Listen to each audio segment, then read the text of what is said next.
de toute évidence, ce sont les grands pays qui ont le plus d'influence. Mais les petits pays peuvent aussi avoir une influence.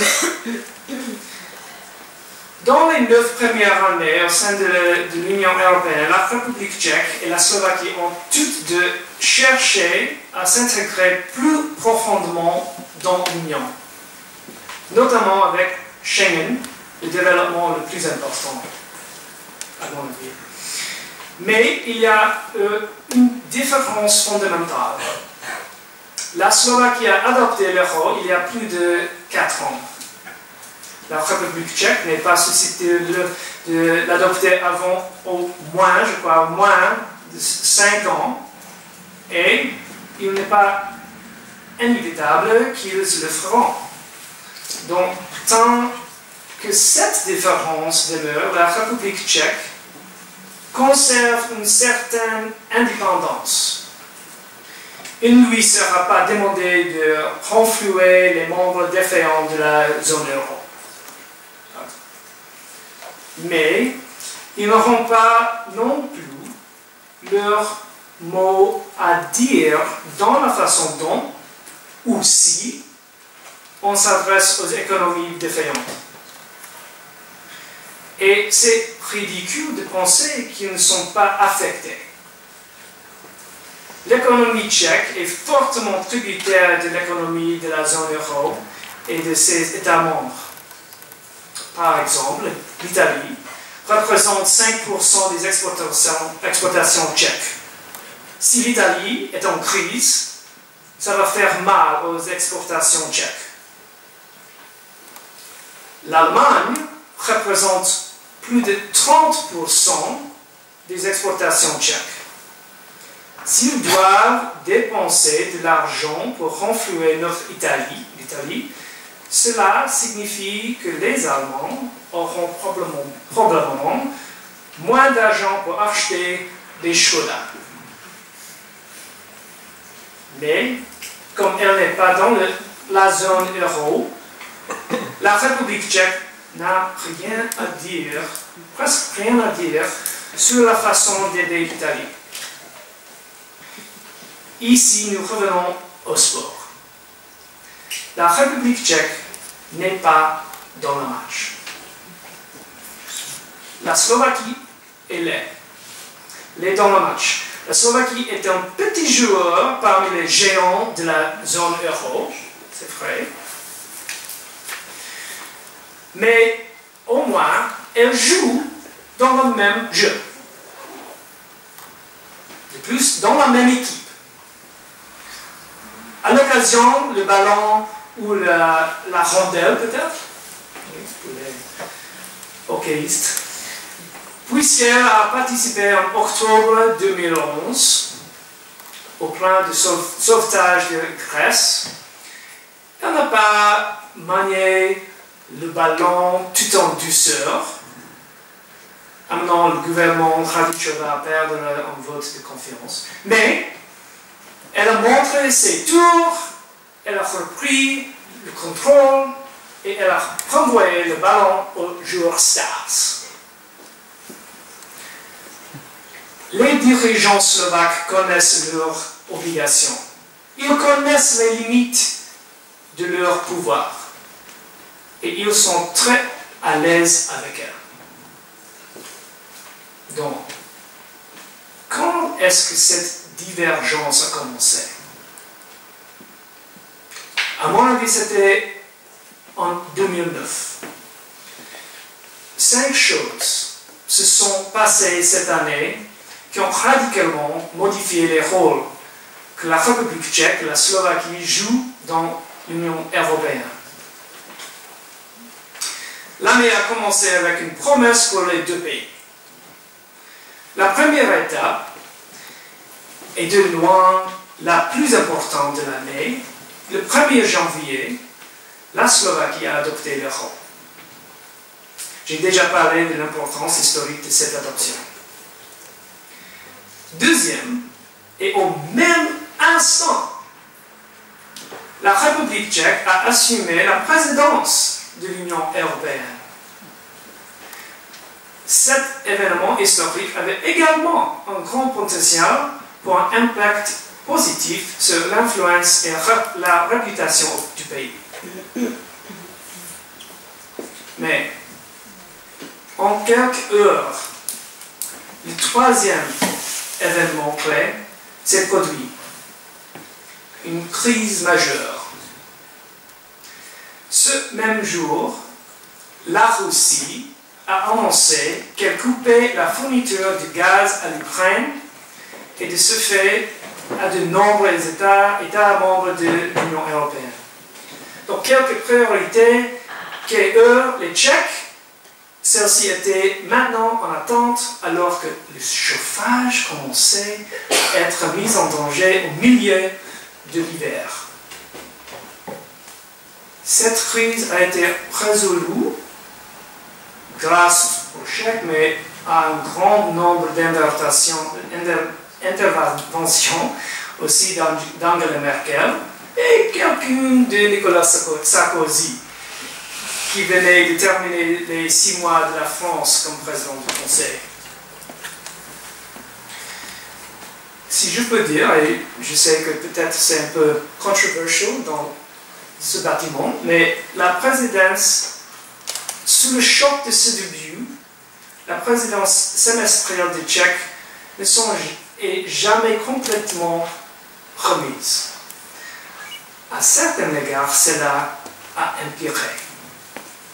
2 mois plus tard, le 4e événement majeur de l'année a eu lieu. Le gouvernement Topolánek a perdu un vote de défiance en plein milieu de sa courte durée de la tête de l'Union européenne. Ces expériences étaient présentes dans l'esprit lors des élections au Parlement européen qui ont eu lieu en mai 2009 et qui ont été suivies par la reconduction de Barroso et la présidence de la Commission européenne. En décembre 2009, le 5e et dernier événement clé s'est produit lorsque Barroso a attribué les portefeuilles à son nouveau collège de commissaires. La Slovaquie a émergé comme un grand gagnant.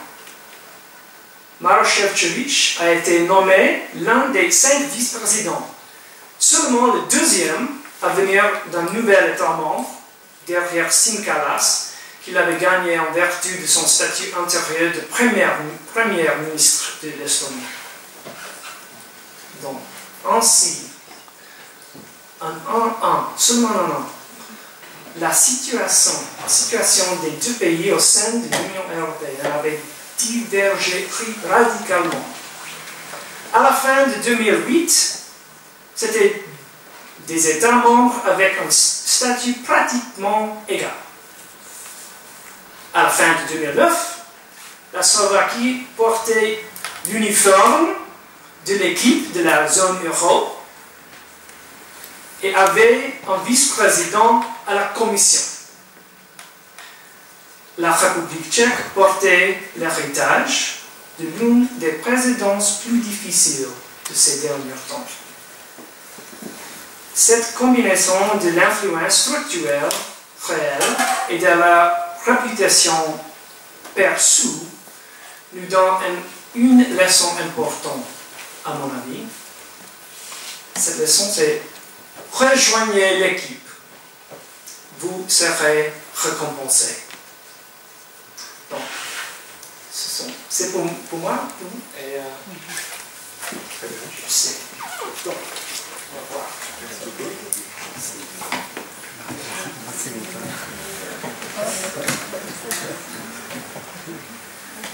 Merci, Monsieur Zednik. Je pense que vous avez marqué le but. Et maintenant, le ballon est de côté tchèque. Donc, Monsieur Macek, pouvez-vous nous dire comment vous évaluez l'expérience tchèque dans l'Union européenne et comment elle se distingue de l'expérience slovaque, selon vous, et notamment quelle est la place et même peut-être le résultat de cette particularité tchèque qui l'oppose à la Slovaquie, de l'euroscepticisme. Merci. Merci pour la passe, j'espère, décisive. Tout d'abord, un très grand merci aux organisateurs. C'est un plaisir, un honneur pour moi de pouvoir parler ici aujourd'hui. C'est toujours un peu difficile de parler devant un certain nombre de mes anciens étudiants, et c'est toujours un peu difficile de parler d'un sujet dans lequel je me suis à plusieurs reprises engagé activement et de manière tout à fait politique et même militante par le passé. Donc j'espère à la fois que je serai à la hauteur face à mes anciens étudiants, et j'espère que je saurai trouver la bonne distance pour traiter ce sujet d'une manière la plus académique possible. Mais en même temps, je n'aime pas du tout avancer masqué, donc effectivement, je ne vous cache pas que j'ai eu aussi des périodes dans ma vie où, par rapport à ces questions de débat tchèque sur l'Union européenne et sur la politique européenne de la République tchèque, j'ai pris des positions très claires et politiques. Alors, comme je n'aime pas avancer masqué, je vais vous montrer mon plan, qui n'est pas du tout un plan Sciences Po, parce que j'ai fait 3 parties. Quand on a fait Mythocagne, on ne se refait pas. Et en même temps, je compte sur les 2 animateurs. C'est bien d'avoir 2 animateurs, de m'obliger à tenir le temps de parole, parce que j'étais peut-être un tout petit peu ambitieux. Donc je vais sans doute passer un peu rapidement sur certains points, mais évidemment, je serai à votre disposition pour en débattre après, voire après, lors du pot que j'ai pu comprendre. Nous aurons le plaisir de déguster après cette conférence. Alors tout d'abord, après tout, pourquoi parler de l'euroscepticisme tchèque et de la relation tchèque à l'Union européenne? Après tout, il y a 27 États membres, bientôt 28. Je pense que ça peut être effectivement intéressant, et pas seulement pour des Tchèques, des Slovaques et des Français intéressés par la République tchèque et la Slovaquie, parce qu'il y a effectivement un certain nombre de singularités. Et je pense que le cas tchèque est intéressant. Je vois 2 principales raisons pour lesquelles je pense que effectivement c'est un sujet en soi qui se distingue de ce qu'on peut rencontrer dans l'Union européenne par ailleurs, ou au moins de ce qui est courant dans l'Union européenne. Tout d'abord, cette question d'attitude par rapport à l'Union européenne est une question profondément clivante pour la société tchèque. Il y a un vrai clivage politique, mais aussi culturel, je dirais, social, dans le pays, alors que vous avez quand même beaucoup de pays de l'Union européenne où il y a une sorte de consensus, parfois un peu mou, mais où tout simplement le débat sur l'Union européenne ne prend pas forcément une place très importante et il caractérise peut-être les marges de la scène politique. En République tchèque, nous avons un clivage qui va, je dirais, en plein milieu de la société et de la scène politique. Deuxième chose, et évidemment elle est étroitement liée au premier point, c'est qu'il y a un poids politique de l'euroscepticisme, voire de l'europhobie, je reviendrai sur ces notions un peu plus tard, en République tchèque, qui va au-delà de ce qui est, on va dire, habituel dans l'Union européenne, à l'exception notable, bien évidemment, du Royaume-Uni. C'est-à-dire un pays qui pendant 10 ans avait à sa tête un président à des positions qui relèvent d'un euroscepticisme assez dur, un pays qui effectivement à plusieurs reprises ces derniers temps s'est positionné du côté du Royaume-Uni seul ou plus ou moins seul sur certains enjeux. Vous savez par exemple que le fameux traité budgétaire, qui pourtant n'a pas fait que des heureux et en France ailleurs, mais toujours est-il qu'il a été ratifié par 25 États membres, il a été signé et ratifié par 25 États membres. Il y a 2 États qui ont souhaité rester à l'écart, le Royaume-Uni et la République tchèque. Donc voilà un peu en introduction pour justifier quelque part mon sujet et pour dire qu'effectivement il y a une singularité, à mon avis, de la République tchèque au sein de l'Union européenne. Alors, tout d'abord, je vais parler un peu des fondements à la fois des euroscepticismes, parce qu'il y en a plusieurs, et des européismes, parce qu'il y en a plusieurs aussi, tchèques, mais je vais me focaliser surtout sur l'euroscepticisme, parce que c'est peut-être là où on est face à des objets un peu plus originaux. Alors, tout d'abord, je pense qu'un des fondements majeurs de cette situation, c'est que la société tchèque, alors je vais peut-être froisser certains, mais je pense que la société tchèque est une société assez paradoxale, qui, à mes yeux, est à la fois une société assez désabusée et en même temps assez autosatisfaite. C'est un mélange assez étrange. Alors désabusée parce que c'est une société traumatisée. 38, Munich, je ne vais pas me m'étendre là-dessus, on peut revenir dans le débat. 48, le fait qu'on est le seul, à peu près, pays du bloc soviétique qui, d'une certaine manière, a choisi soi-même. Bon, heureusement, Gotthard a quand même fait quelque chose qui ressemble beaucoup à un coup d'État, mais toujours est-il que 46% des Tchèques, pas des Slovaques, ont voté pour le Parti communiste dans des élections qui étaient à peu près libres. Donc là aussi, un sentiment de faillite, de naïveté qui caractérise la société tchèque, avec des clivages extrêmement forts autour de ces dates-là. Bien évidemment 68, mais on pourrait remonter plus loin dans l'histoire, on pourrait remonter à des choses plus récentes. Bref, c'est une société qui a connu un certain nombre de traumatismes dont elle s'est toujours pas sortie. Et d'ailleurs, un autre traumatisme qui précède celui de 48, c'est-à-dire la question de l'expulsion des Allemands de Sudète. On a pu voir la manière spectaculaire dont ce thème a dominé le débat présidentiel en 2013. Ce qui effectivement peut étonner, d'ailleurs ça n'a pas manqué d'étonner certains observateurs, mais vu de l'intérieur, une fois qu'on connaît, on a vécu en République tchèque, on suit les débats politiques et médiatiques, ce n'était absolument pas une surprise.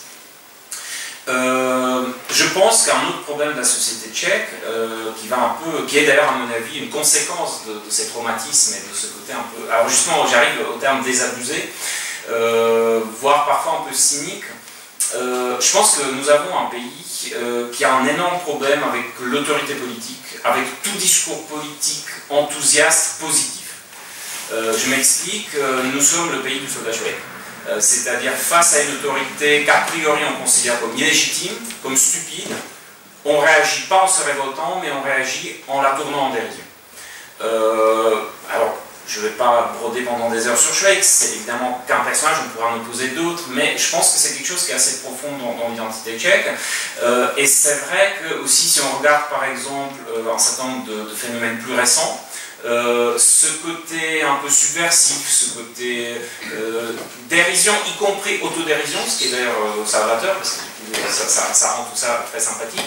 Mais c'est vrai que, pareil, je pense qu'il y a beaucoup de nations qui, dans des espèces de compétition un peu bête où on élit la personnalité la plus importante de la nation, les gens votent massivement pour un personnage fictif.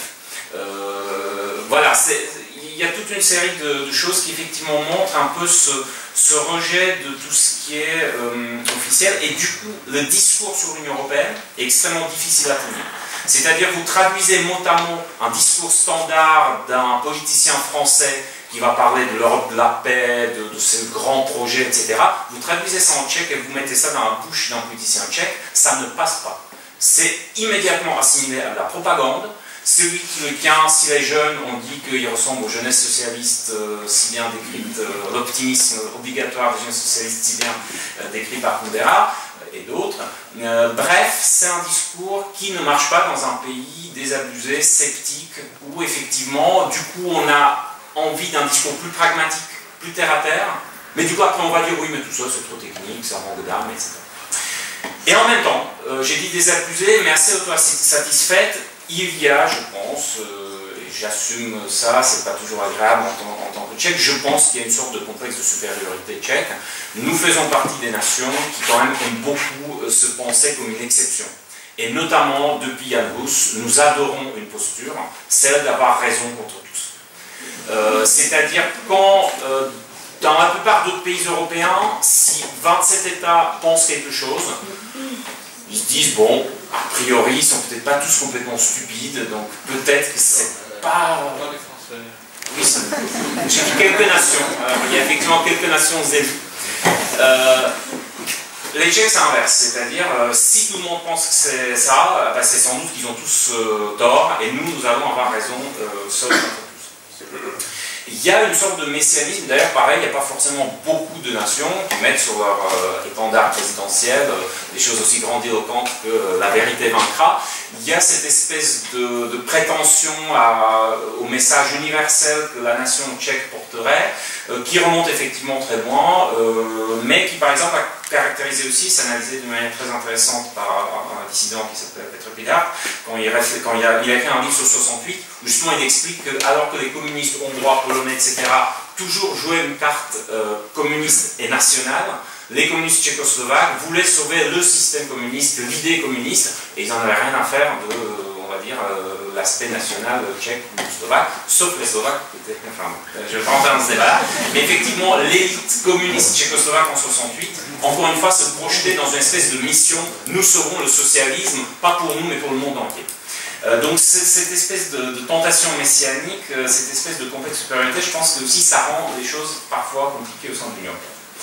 Alors, je vais accélérer pour dire qu'il y a aussi deux lectures de l'histoire et de la réalité de l'Union européenne assez radicalement différentes dans la société tchèque. D'un côté, les pros, ceux qui sont pour, qui, et je ne cache pas que j'en fais partie, l'idée de base, c'est de dire que la République tchèque a une chance unique dans son histoire de passer du statut de l'objet de la réelle politique qu'elle a toujours été, la nation tchèque par le passé, au statut d'un sujet, d'un arrangement, d'un fonctionnement apaisé, civilisé des relations entre nations européennes. Et là, je pourrais reprendre effectivement toutes les métaphores sportives et autres. Bref, on est autour de la table, on est traité avec respect, nous sommes sur un pied d'égalité, et c'est quelque chose qu'on n'a jamais eu dans l'histoire.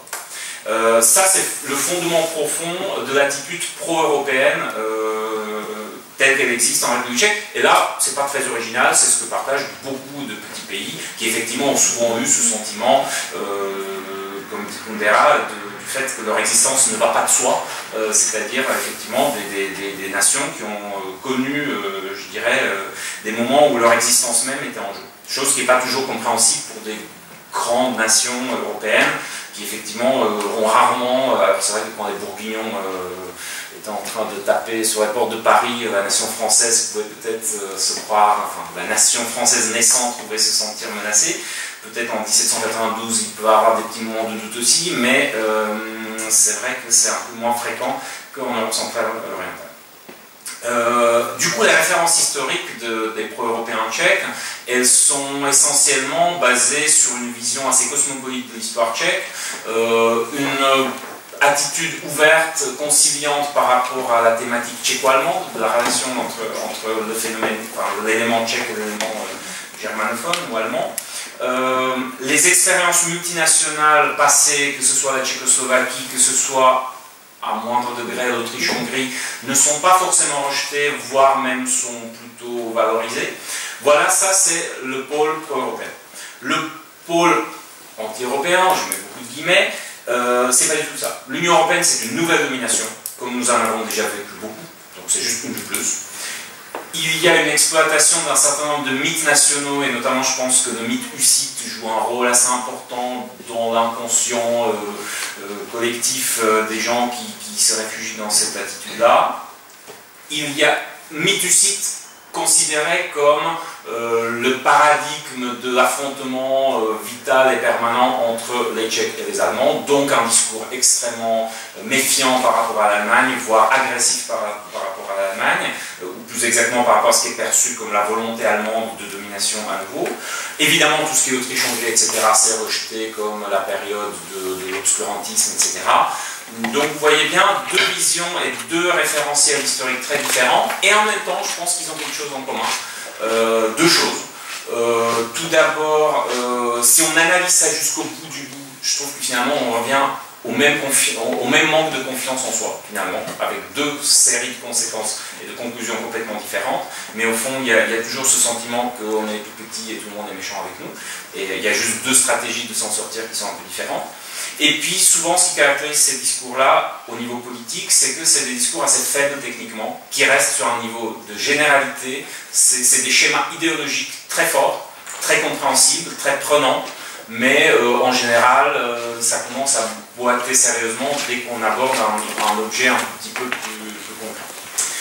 Alors évidemment, dans ce terreau plutôt fertile, il y a un phénomène qui a amplifié d'une certaine manière, je pense, je crois au rôle des personnalités concrètes, qui peuvent vraiment donner le ton. Et je pense que l'émergence de Václav Klaus et sa longévité politique a beaucoup joué pour effectivement établir l'euroscepticisme, voire l'europhobie, comme un élément essentiel de la scène politique tchèque.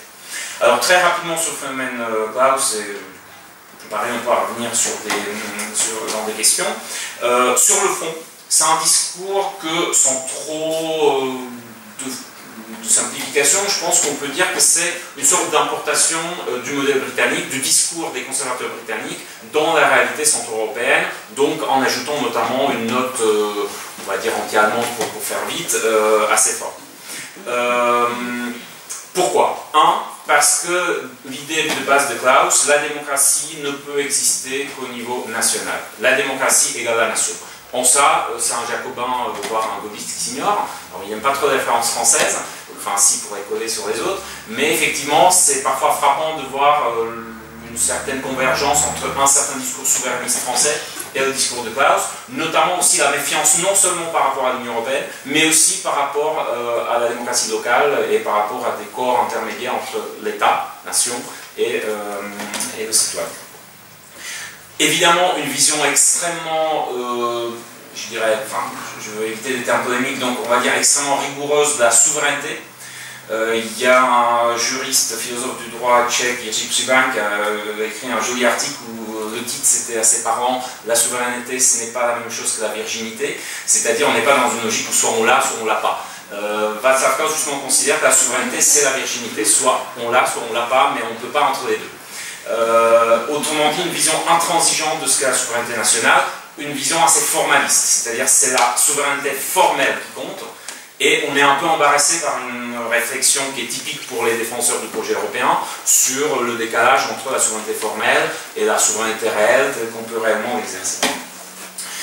Enfin, autre grand thème clausien, socialisme. L'Union européenne est un énième avatar du complot des étatistes contre la liberté, et c'est fondamentalement un projet socialiste, un projet fondamentalement de gauche qui vise à détruire la liberté des nations, la liberté des individus, la liberté des États-nations, etc.